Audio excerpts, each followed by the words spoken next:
Hello everyone, जय हिंद। आज TCM channel में बात करेंगे तो जेईई सीरीज 2025 का जो प्रीवियस ईयर क्वेश्चन का डिस्कशन चल रहा है उसमें डिफरेंशियल इक्वेशन का क्वेश्चन का डिस्कशन कर रहे हैं और ये है 29 जनवरी 2025 के इवनिंग शिफ्ट का क्वेश्चन है। हम लोग किसी क्वेश्चन को 4 स्टेप में बांट के बनाते हैं। पहला स्टेप, क्या इंफॉर्मेशन हम लोगों का दिया हुआ है। इसमें स्टेप फर्स्ट में लिखते हैं कि गिवन इंफॉर्मेशन क्या है। तो पहले सबसे पहला इंफॉर्मेशन गिवन है कि क्या हुआ कि y is equal to fx दिया हुआ है, यानी y जो है फंक्शन है किसका, x का।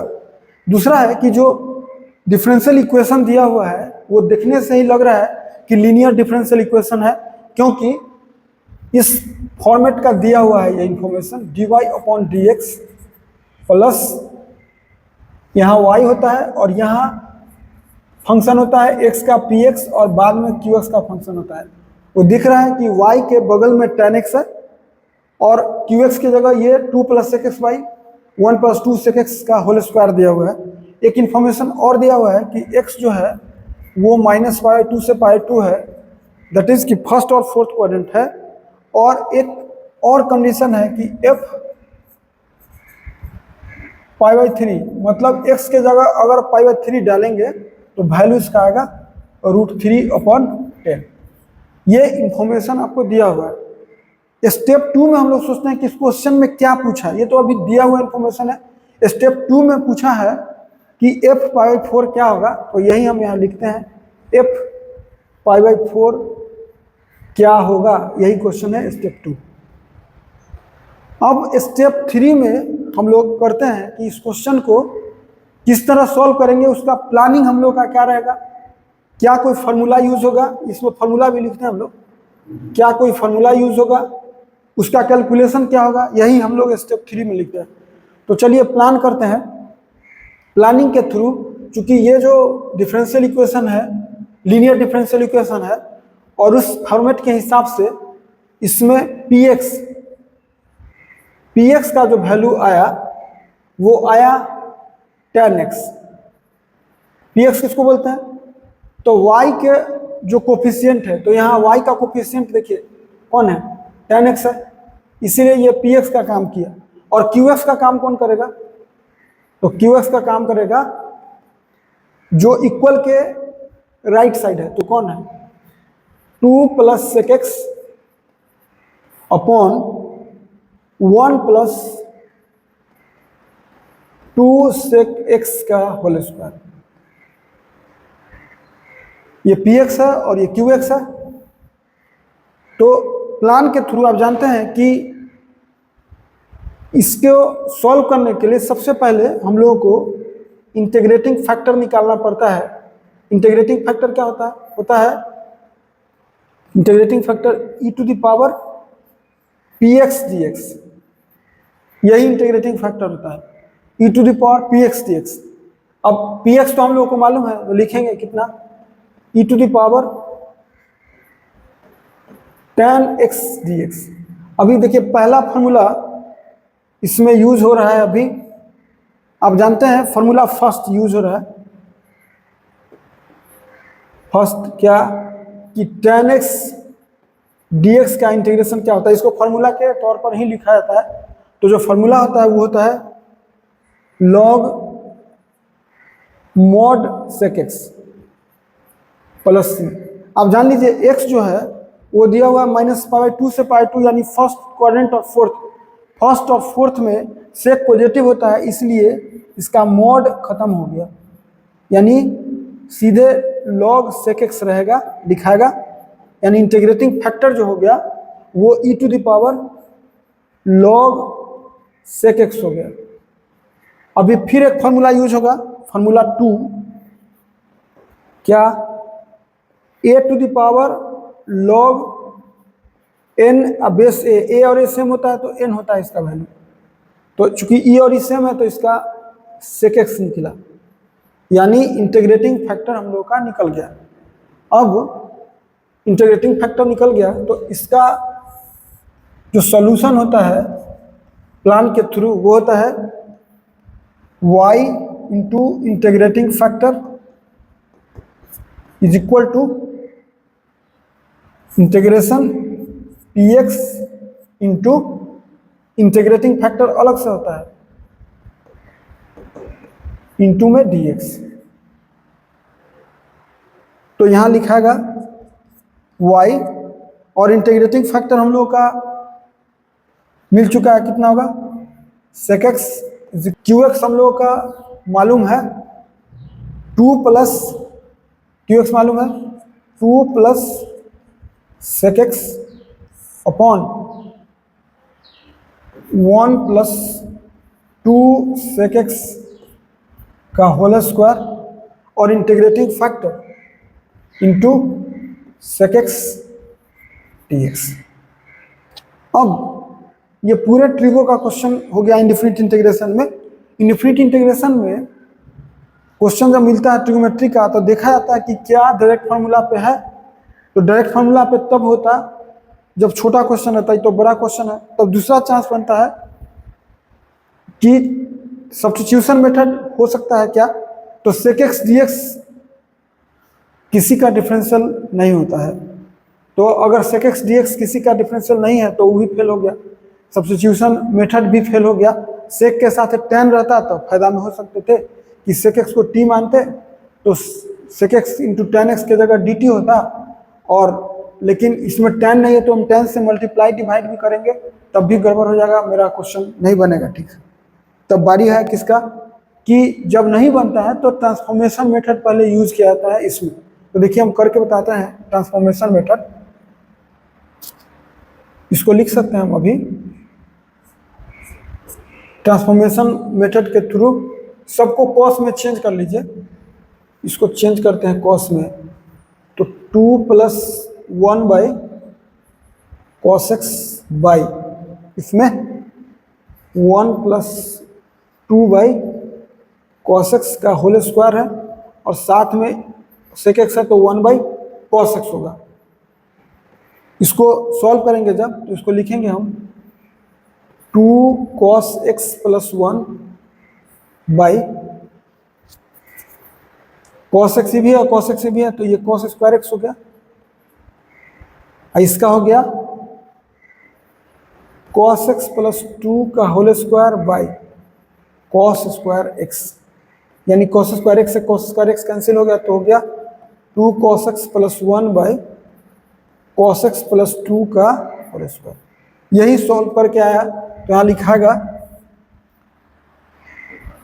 2 cos x plus 1 upon cos x plus 2 का होल स्क्वायर और साथ में dx। ये ट्रिगो का क्वेश्चन आ गया। अब ट्रिगो में कंसेप्ट होता है कि एक कैलकुलस का एक बुक आता है, आई ए मेरोन राइटर उनके, तो उन्होंने लिखा है कि अगर ट्रिगोमेट्रिकल आता है तो साइन के जगह माइनस साइन रखिए, माइनस बाहर हो गया तो कॉस एक्स पुट करिए, वैसा है नहीं, साइन है नहीं।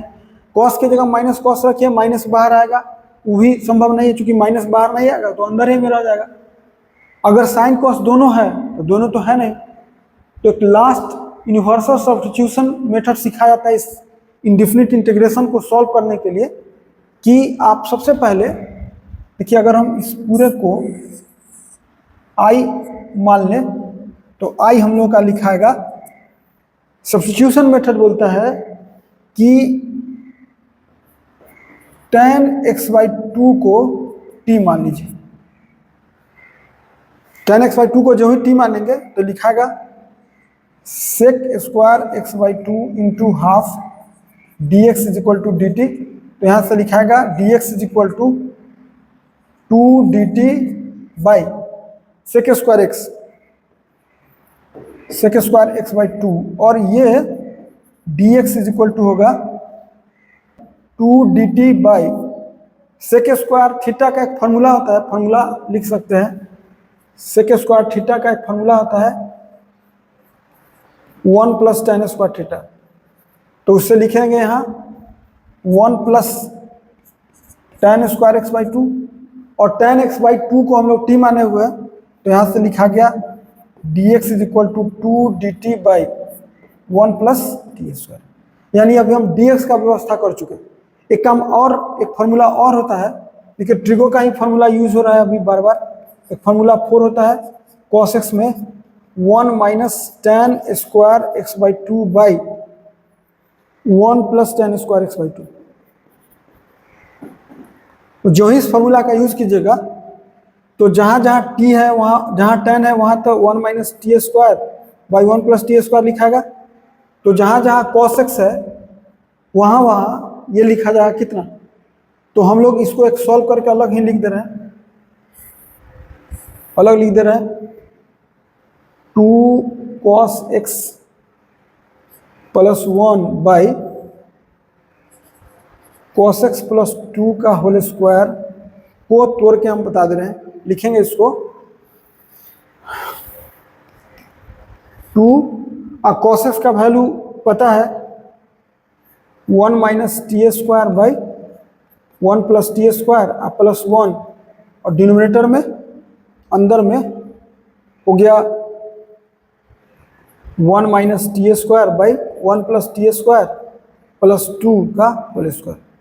और सॉल्व करेंगे इसको इक्वल टू एलसीएम लेंगे तो ये हो गया 2 minus two T square, 2 minus two T square plus 1 plus T square और डिनोमिनेटर में होगा एक तो इसका एलसीएम लिया है 1 प्लस टी स्क्वायर, वो हो गया। इसको सॉल्व कीजिएगा अंदर में लिखाएगा 1 minus T square plus 2 plus 2 T square, यानी 3 प्लस टी स्क्वायर का whole square by 1 plus T square का होल स्क्वायर। एक से कैंसिल हो गया, फाइनल कितना बचा,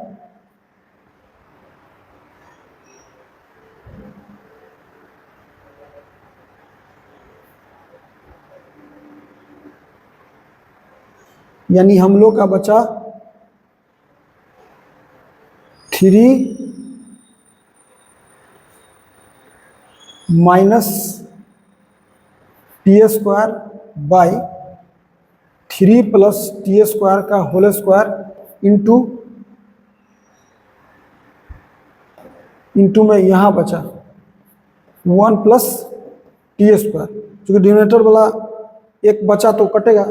तो यहाँ आ गया हम लोग का इंटीग्रेशन। अब नया ये इंटीग्रेशन देखिए, अब ये इंटीग्रेशन आ गया हम लोगों का कि 2 cos x प्लस 1 बाई, इस पूरे के बदले हम लिख सकते हैं 3 minus T square into 1 plus T square upon 3 plus T square का होल स्क्वायर, और dx के बदला लिखाएगा 2 dt by 1 plus T square. Cancel out हो गया, खत्म। अब बचा कितना, 3 minus T square upon 3 plus T square पूरे का होल स्क्वायर dt। अब देखिए ये जो क्वेश्चन है ये स्पेशल टाइप का इंटीग्रेशन है। इस टाइप के इंटीग्रेशन में क्या करते हैं, अगर जिसका पावर 4 चला है तोड़ने पर डिनोमिनेटर में ऊपर स्क्वायर है तो उसका टेक्निक होता है कि इसके अंदर से t कॉमन लीजिए, 3 प्लस टी स्क्वायर के अंदर से t कॉमन लेंगे। तो देखिए हम यहाँ लेके बताते हैं, इसको हम अलग लिख के बताते हैं 3 minus T square upon t अंदर से कॉमन लीजिएगा तो टी स्क्वायर बाहर हो जाएगा, तो अंदर क्या बचेगा t प्लस 3 बाई टी का होल स्क्वायर। और इसको क्या लिख सकते हैं आप, 3 by T square minus 1 by T plus 3 by T का होल स्क्वायर। तो ये लिखाएगा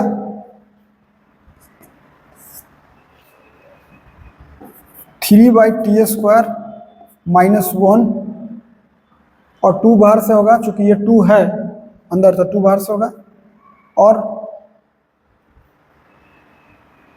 इसको लिखेंगे t प्लस 3 बाई टी का होल स्क्वायर। अब इसको सॉल्व करिएगा जब इंटीग्रेशन को, तब पुट करेंगे हम लोग, पुट करेंगे t प्लस 3 बाई टी को अगर हम जेड पुट कर दें तो लिखाएगा 1 माइनस 3/t² और dt बराबर dz। जबकि इसमें कितना लिखा हुआ है 3/t² माइनस 1, का है 1 माइनस t², यानी इसको लिख सकते हैं हम लोग 2, और ये लिखाएगा, यहाँ dt छूट गया है, ये लिखाएगा माइनस dz/z²। अब इसका इंटीग्रेशन अलग, इसको लिखेंगे -2, ये हो गया z⁻⁻2 dz। पावर वाला फॉर्मूला होता है, जानते हैं, पावर में 1 ऐड किया जाता है और वही डिनोमिनेटर में लिखा जाता है, तो ये होगा -2, इसका इंटीग्रेशन होगा z⁻⁻2 + 1/-2 + 1, जेड में कंफ्यूजन नहीं होना चाहिए, प्लस c, तो इसका आंसर हो गया, इसलिए आई आंसर निकला हम लोगों का -2, और ये हो गया माइनस माइनस प्लस, तो प्लस कहिए, +2/z प्लस c। अभी तो आई निकला है और z हम लोगों का माना हुआ है, कितना माने हम लोग z, t + 3/t, और t भी माना हुआ है tan x/2, यानी इसका वैल्यू लिखा गया हम लोगों को आई हम लोग इसको माने हैं, तो आई लिखा गया हम लोगों का 2/tan x/2 प्लस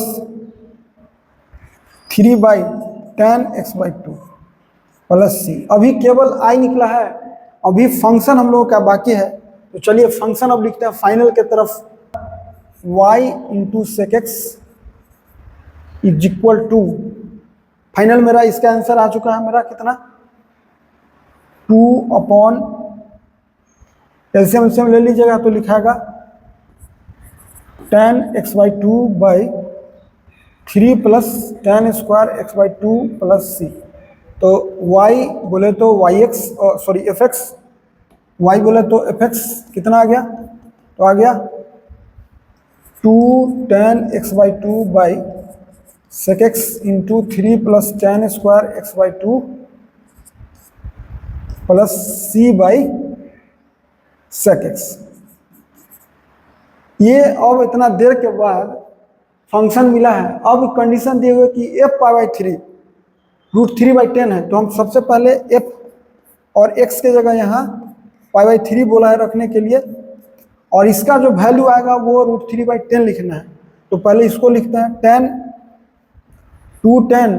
x/2, तो π/3 में x की जगह रखेंगे π/3, तो π6, तो tan π6 हो गया, ये हो गया tan π/6/sec π/3 × 3 + tan² π/6 plus c/sec π/3 हो गया। x/2 है तो π6 ही रहेगा। tan π6 होता है 1/√3, sec π/3 होता है 2, और tan π/3 होता है 1/√3, यानी 3 + 1/3 हो गया, अब प्लस c/sec π/3 होता है 2, और ये जो दिया हुआ है वो दिया हुआ है √3/10। अभी तो सॉल्व करना बाकी है।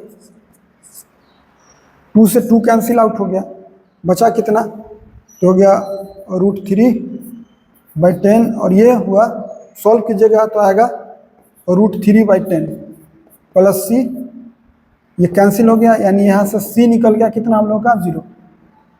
जो ही c 0 आ गया तो जो फंक्शन हम लोग का आया, इसमें जो ही c 0 आया तो फंक्शन तो केवल इतना बचा, कितना, y = fx चूंकि c तो 0 हो चुका है, 2 tan x/2/sec x × 3 + tan² x/2, यही फंक्शन बचा। अब हमको पूछा है अब कि f π/4 बताइए, यानी जहाँ जहाँ x है, जहाँ जहाँ x है भाई वहाँ π/4 डाल दीजिए, तो 2 tan π/8/sec सेक पाई 4√2 और ये हो गया 3 + tan² π/8। अब एक देखिए कितना बड़ा क्वेश्चन है, कितना के बावजूद भी आंसर इसका नहीं आया है। अभी एक काम और बाकी है इसमें आपको अलग से, वो क्या कि आपको tan π/8 निकालना होगा। अगर डायरेक्ट जानते हैं तो ठीक है, और नहीं तो tan π/8 निकालना पड़ेगा। आप जानते हैं कि tan theta is equal to होता है 2 tan θ/2 बाई 1 - sin² θ/2। तो इससे अगर हम थीटा की जगह π4 रखें तो जाएगा 2 और tan θ/2 यानी tan π/8 बाई 1 - tan² π/8। अगर हम tan π/8 को कुछ भी मान ले, कैपिटल X मान ले, Y मान ले, T मान ले, तो इसका वैल्यू होगा 1 इज इक्वल टू, इसको अगर हम T मान ले या T छोटी T माना हुआ है, Tm मान लेते हैं, m बाई 1 - m²। तो होगा कितना, m² + 2m - 1 is equal to 0। m क्या होगा, -2 ± b² - 4ac यानी 4 4 8 यानी 2√2 बाई 2 यानी -2 + -2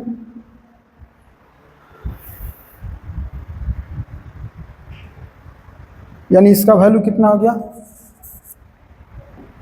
इसका वैल्यू हो गया -1 और ±√2।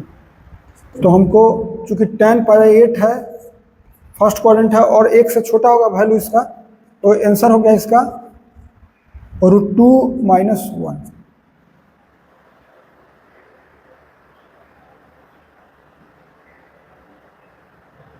√2 - 1 हो गया आंसर, यानी tan π/8 √2 - 1। तो इसका वैल्यू 2 × √2 - 1 बाई √2 × 3 + √2 - 1 का होल स्क्वायर tan² π/8 है। अब ये होगा 2 × √2 - 1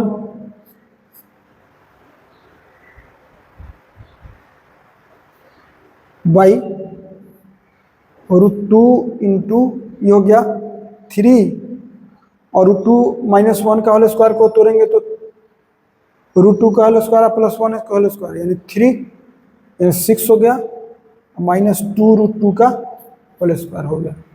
अभी फिर सॉल्व करेंगे, नहीं यहाँ स्क्वायर नहीं होगा, स्क्वायर तो तोड़ दिए अंदर ना, 3 + tan² बचा था केवल। अब इसको 2 तो √2 से कैंसिल होगा, या √2 और ये हो गया √2 - 1 और डिनोमिनेटर में हो गया हम लोगों का, हम इसमें 2 कॉमन ले लेते हैं तो 2 और 3 - √2। अब हम क्या करते हैं, रेशनलाइज करते हैं इसको, 3 - √2 से मल्टीप्लाई और डिवाइड करते हैं प्लस से, 3 + √2 जो ही करिएगा तो जब नीचे इंटू करिएगा तो a + b × -b 9 - 2 7 यानी नीचे 14 हो जाएगा। डिनोमिनेटर में 14 तो एक ही ऑप्शन में है डी में, लेकिन ऊपर सॉल्व करेंगे फिर इसको इंटू करिएगा जब, तो ये √2 यानी 2 - √2 और 3 + √2 और सॉल्व कीजिए। 14 तो नीचे आ चुका है, 6 + 2 √2 -3 √2 -√2 और 2, तो ये हो गया कितना 6 - 2 यानी 4 - 2 √2। देखिए अब आंसर आने के बाद भी इतना सॉल्यूशन करना पड़ा है, तब आंसर आया हम लोग का कौन 4। तो इसका फाइनल आंसर 4 हो गया। ये कितना बड़ा क्वेश्चन है देखिएगा अपना। तो आज के क्लास में इतना ही, थैंक्स।